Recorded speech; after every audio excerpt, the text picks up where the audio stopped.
Dean, tell me about the book itself, because it's called Millionaire Success Habits, but there's some real like deep stuff in there about mindsets and habits. And I was wondering if we could maybe just go through quickly some of those that just got you to where you are and got some of your students to the next level. Yeah, that book, I loved writing that book, and I'm glad the world loved it. I think we're at about 1 million copies of that book right now. And just so everybody knows, it's called Millionaire Success Habits. But I'll just be honest with you, there's no reference in there on how to actually make money. It's just what it says. It's not make $1 million. It's millionaire success habits. And that's the part that, I took a risk. I had friends tell me like, oh, dude, don't write a book with the word habits in it. Nobody wants to change their habits. And I'm like, yeah, but that's what people need. So what I want you to think about before I share is, I tell you, I'm going to say one more story. I'm sorry, I got to. This is one Tony always talks about when he does a health day at one of his events. He said, somebody pulls up to a doctor pulls up to a stream, and all these people are coming down the stream, floating and drowning. And this doctor, he's meant to serve. That's his life. And he's going out in the stream and he's pulling people out. And he makes a phone call, and 10 more doctors come, and they're all going out in the stream. Look at all these people in this water drowning. We got to save them. And they're stressing. And then like the 11th doctor comes, and he sees what's going on, and he walks back to his car, and the guy goes, how dare you? How could you go back to your car? We need help. And he said, I'm going to drive upstream and see who's throwing these people in and stop it.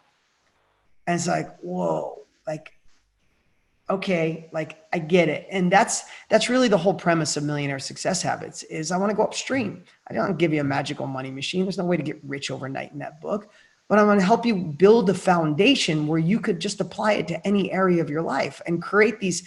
Remember I said the little things are the big things. The little things are everything. Right? I know this sounds simple. I'm just picking one. There's so many great things. I love that book. But I have trained my brain to be solution oriented, solution focused. If you're successful, Brian, anybody listening, if you're successful, if you're listening to this podcast right now, I have no doubts that you already do this, right? There's some people that focus on why it went wrong, whose fault it is, how could this happen to me? And they get stuck.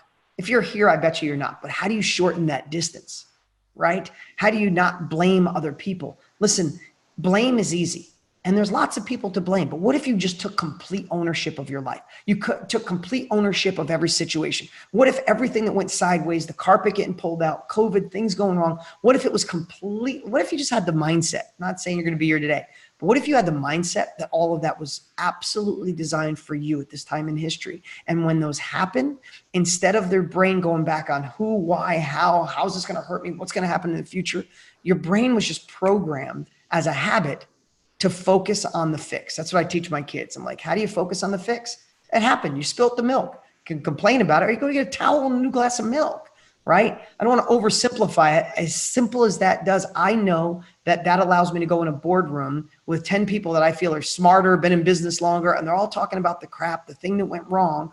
And I can walk in and 1,000%, 100% of my focus is how to fix this. I don't care whose fault it is. I don't care who messed up. I don't care if it's like, what does that matter if it doesn't fix it?